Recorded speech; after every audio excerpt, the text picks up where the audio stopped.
আপনারা কি ভেবেছেন এমন একটি দেশের কথা যেই দেশে ড্রাগ এডিক্ট, গরিবী, নিরক্ষতায় ভরপুর এবং রাষ্ট্রীয় আইন, খাবার পানি, প্রাকৃতিক সম্পদ ও দেশের নিজস্ব কোনো খনিজ সম্পদ নেই, সেই দেশ একসময় বিশ্বের টপ ডেভেলপড কান্ট্রি হবে? মানে যা থাকার কথা তা নেই এবং যা না থাকার কথা তাই আছে। বেশি ভাবার প্রয়োজন নেই, এটা বাস্তবে হয়ে গিয়েছে। পুরো বিশ্বকে তাক লাগিয়ে অনাহারে মরে যাওয়া মানুষের দেশ আজকে বিশ্বের অন্যতম হায়েস্ট ইনকামেবল পার্সনের দেশে পরিণত হয়েছে এবং বর্তমান বিশ্ব বাণিজ্যের কেন্দ্রে অবস্থান করছে। আমি যে দেশটির কথা বলছি সেটি হলো সিঙ্গাপুর। আজকের ভিডিওতে আমরা জানব সেই জাদুকরী কৌশলের কথা যার মাধ্যমে সিঙ্গাপুর মাত্র 40 থেকে 50 বছরের মধ্যে দরিদ্র অবস্থা থেকে উঠে এসে আজকের এই ঈর্ষণীয় অবস্থানে পৌঁছেছে। সত্যিকার অর্থে মূল ডেভেলপমেন্ট হয়েছে 10 বছরে। এখন প্রশ্ন আসতে পারে, কি ছিল তাদের এই সাফল্যের মূল মন্ত্র এবং কে ছিল এর পেছনে? চলুন একটু গভীরে যাওয়া যাক। সময়টা ছিল 1965 সাল, যখন সিঙ্গাপুর মালয়েশিয়া থেকে স্বাধীনতা লাভ করে। তখন তাদের পরিস্থিতি ছিল ভয়াবহ। মালয়েশিয়া থেকে বিচ্ছিন্ন হয়ে যাওয়ার পর তাদের সামনে ছিল এক অনিশ্চিত ভবিষ্যৎ। ছোট্ট একটি দ্বীপ যার নিজের কোনো প্রাকৃতিক সম্পদ নেই, না আছে তেল, না গ্যাস, না কোনো খনিজ পদার্থ, জমি সীমিত, এমনকি খাবার পানির জন্য মালয়েশিয়ার উপর নির্ভরশীল থাকতে হয়। বেকারত্বের হার ছিল আকাশছোঁয়া, তার উপর ড্রাগ এডিক্টে দেশটি ভরপুর। বেশিরভাগ মানুষ থাকতো অস্বাস্থ্যকর বস্তিতে, অধিকাংশের তো ঘরই ছিল না। বিভিন্ন জাতিগোষ্ঠীর মধ্যে ছিল জাতিগত সংঘাত। অর্থনীতির মূল ভিত্তি ছিল এন্ট্রেপ্রনিয়র ট্রেড, মানে এক দেশের পণ্য এনে আবার অন্য দেশে রপ্তানি করা, যার অবস্থাও দুর্নীতির কারণে এবং আস্থার সংকটে তলানিতে ঠেকতে যাচ্ছিল। তার উপর ব্রিটিশ সেনাবাহিনী খুব শীঘ্রই তাদের ঘাঁটি সরিয়ে নেওয়ার ঘোষণা দেয়, যা ছিল সিঙ্গাপুরের জিডিপির বড় একটি অংশ, কারণ তারা এই অঞ্চলে মিলিটারি সেবা সহ বেশ কিছু সামাজিক কার্যক্রম পরিচালনা করত। সব মিলে সিঙ্গাপুরের ভবিষ্যৎ নিয়ে আশাবাদী হওয়ার মতো তেমন কিছুই ছিল না। মনে হচ্ছিল দেশটি হয়তো আর বেশি দিন টিকে থাকতে পারবে না। এই কঠিন পরিস্থিতিতে হাল ধরেন সিঙ্গাপুরের প্রথম প্রধানমন্ত্রী লি কুয়ান ইউ এবং তার সরকার। তারা বুঝতে পেরেছিলেন প্রচলিত পথে হেঁটে এদেশের ভাগ্য পরিবর্তন করা সম্ভব নয়। প্রয়োজন ছিল সাহসী এবং বাস্তবসম্মত পদক্ষেপের। তাদের প্রথম পরিকল্পনা ছিল আবার মালয়েশিয়ার সাথে এক হয়ে যাওয়া, এবং হয়েও ছিল। কিন্তু মালয়েশিয়ার সরকার বেশি দিন তাদেরকে রাখেনি, তাদেরকে মালয়েশিয়া থেকে ছুঁড়ে ফেলে দেওয়া হলো। ওই অবস্থায় লি কুয়ান ইউর সরকার একরকম দিশেহারা হয়ে যায়। কিন্তু হালনা ছাড়া এই সাহসী পুরুষ অন্য এক পরিকল্পনা হাতে নেই। তার নেওয়া সবচেয়ে গুরুত্বপূর্ণ এবং বৈপ্লবিক সিদ্ধান্তটি ছিল অর্থনৈতিক কৌশলের পরিবর্তন। অনেক নতুন স্বাধীন দেশ তখন নিজেদের বাজার রক্ষার জন্য আমদানি বিকল্প নীতি গ্রহণ করছিল, অর্থাৎ বিদেশি পণ্য আমদানি কমিয়ে নিজের দেশে সবকিছু তৈরি করা। কিন্তু সিঙ্গাপুরের নেতারা তাদের অবস্থান বিশ্লেষণ করে বুঝতে পারলেন তাদের অভ্যন্তরীণ বাজার এতটাই ছোট যে শুধু দেশের মানুষের জন্য পণ্য তৈরি করে অর্থনীতির উত্তরণ সম্ভব নয়। তাই তারা রপ্তানিমুখী শিল্পের লক্ষ্যে কাজ শুরু করলেন। তাদের লক্ষ্য ছিল সিঙ্গাপুরকে একটি উৎপাদন কেন্দ্রে পরিণত করা, যেখানে বিশ্বের বড় বড় কোম্পানিগুলো তাদের কারখানা স্থাপন করবে এবং উৎপাদিত পণ্য সারা বিশ্বে রপ্তানি করবে। তখন হয়তো অনেকেই বলেছিল, ভাত খাওয়ার টাকা নেই, কোটি টাকার স্বপ্ন দেখে। মুখ আছে, বলতে তো বাধা নেই। যাই হোক, তাদের পরিকল্পনায় শুধু কৌশল বদলালেই তো আর হবে না। বিদেশি কোম্পানিগুলো কেন সিঙ্গাপুরে আসবে সেটাও দেখতে হবে। বিদেশি বিনিয়োগ আসার জন্য প্রয়োজন ছিল একটি আকর্ষণীয় দুর্নীতিমুক্ত বিনিয়োগ বান্ধব পরিবেশ তৈরি করা। সিঙ্গাপুর সরকার ঠিক এই কাজটি করেছে অত্যন্ত দক্ষতার সাথে, যা ছিল এক কথায় অসাধারণ। বিনিয়োগ পরিবেশের উন্নয়নের জন্য গৃহীত প্রধান পরিকল্পনাগুলির মধ্যে প্রথমে আমরা দেখতে পাই রাজনৈতিক স্থিতিশীলতা এবং আইনের সুশাসন প্রতিষ্ঠা। রাজনৈতিক স্থিতিশীলতা আনয়নের জন্য গণতান্ত্রিক কিছু সিস্টেম লিমিট করে ফেলা হয়েছিল, কারণ সকলকে বলার অধিকার দিলে এই নিরক্ষর জনগোষ্ঠী উন্নয়নের দ্বারপ্রান্তেও পৌঁছাতে পারবে না। এমন সকল দাবি উপস্থাপন করবে যা সত্যিকার অর্থে হাস্যকর। বলতে পারেন, চোর চাইবে চুরির অধিকার, ড্রাগ এডিক্টেড চাইবে মাদকদ্রব্য সেবনের অধিকার। এদিকে আবার মিথ্যা গুজব ছড়িয়ে দেশকে আরও ধ্বংসের দিকে ঠেলে দেবে। এই পরিস্থিতিতে দেশের উন্নয়ন সম্ভব নয়। তাই একচ্ছত্র ক্ষমতা নিয়ে লি কুয়ান ইউ জনগণের কথায় কান না দিয়ে প্রথমেই তার সরকারকে দুর্নীতিমুক্ত করার জন্য আমলা ও রাজনীতিবিদদের বেতন বৃদ্ধি করে ফেলে। যেমন আজও আপনি যদি গুগলে সার্চ দেন, দেখবেন আমেরিকান সরকার প্রধান থেকে ছোট্ট একটি দেশ সিঙ্গাপুরের সরকার প্রধানের বেতন 4 গুণের থেকেও বেশি।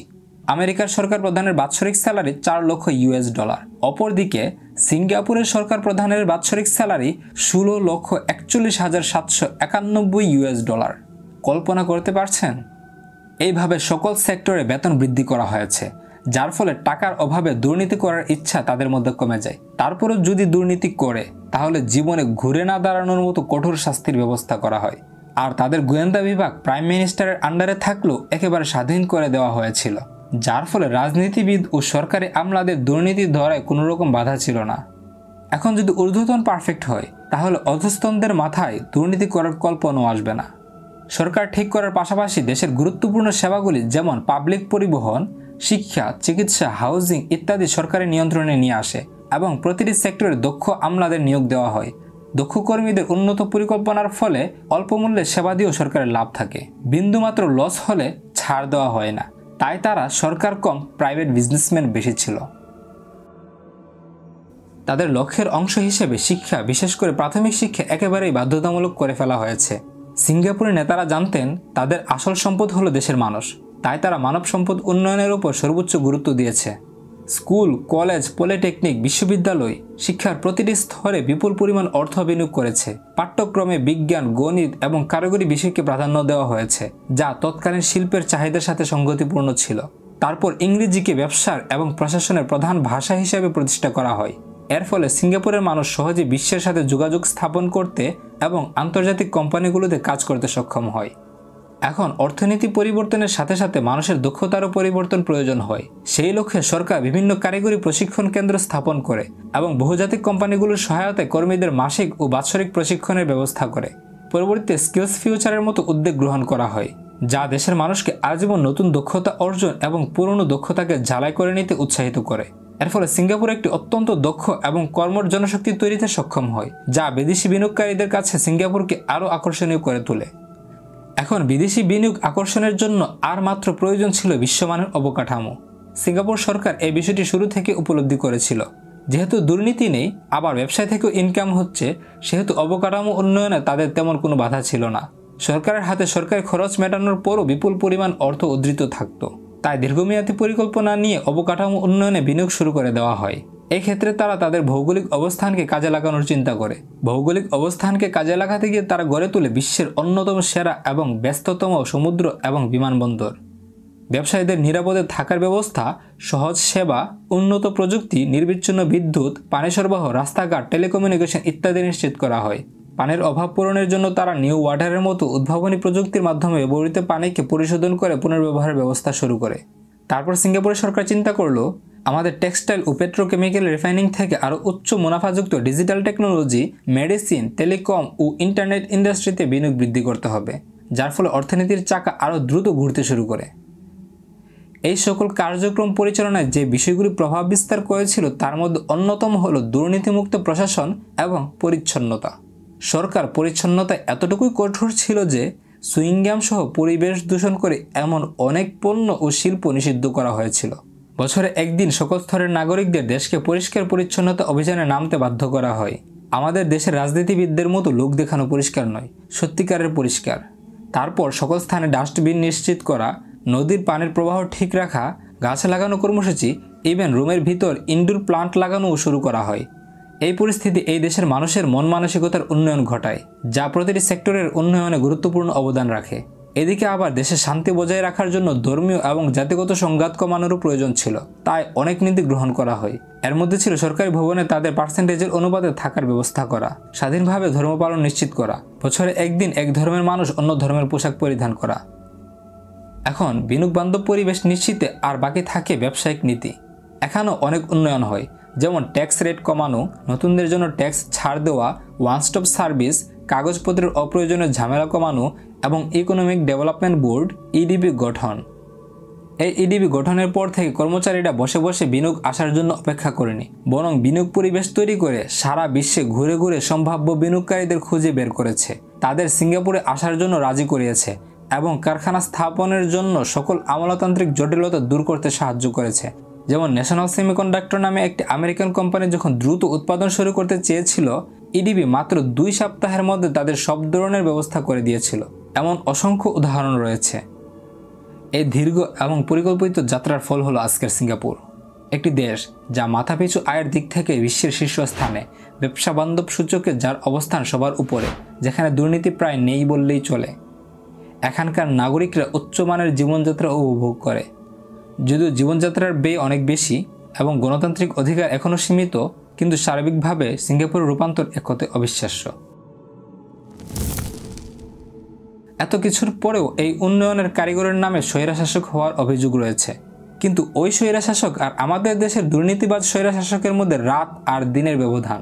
লি কুয়ান এমন নেতা ছিলেন যিনি এত উন্নয়নের পরেও তার কোনো মূর্তি বানাতে দেয়নি। ওনার ইচ্ছা ছিল দেশের স্বার্থে, নিজের বা দলের স্বার্থে নয়। এমন শাসক পাওয়া ভাগ্যের ব্যাপার। উনি যদি স্বৈরশাসক হয় তাহলে এমন স্বৈরশাসক সবাই চায়। দুর্নীতি মুক্তির কারণে দেশের উন্নয়ন হয়, যার ফলে তারা দুর্নীতি করে যে টাকা ইনকাম করত তার থেকে বেশি টাকা বেতনই পেয়েছে। এই সহজ হিসাবটা আমাদের দেশের আমলা এবং রাজনীতিবিদরা এখনও বুঝতে পারল না। তারা নিজেদের দেশকে খালি করে সিঙ্গাপুরে থাকার ব্যবস্থা করে। তাহলে এক কথায় সিঙ্গাপুরের সাফল্যের মূল রহস্য হলো দূরদর্শী এবং সৎ নেতৃত্ব, দীর্ঘমেয়াদী পরিকল্পনা, কঠোর পরিশ্রম, মানুষের ওপর বিনিয়োগ, বিশ্বমানের বিনিয়োগ অবকাঠামো তৈরি, দুর্নীতির বিরুদ্ধে লড়াই, বিশ্বের জন্য নিজের দরজা খুলে দেওয়া এবং সময়ের সাথে সাথে নিজেদের পরিবর্তন করার মানসিকতা। সিঙ্গাপুরের গল্প এটাই প্রমাণ করে যে সম্পদ না থাকলেও সঠিক পরিকল্পনা, সদিচ্ছা এবং কঠোর পরিশ্রমের মাধ্যমে যে কোনো দেশ তার ভাগ্য পরিবর্তন করতে পারে। আজকের এই ভিডিওটি আপনাদের কেমন লাগলো?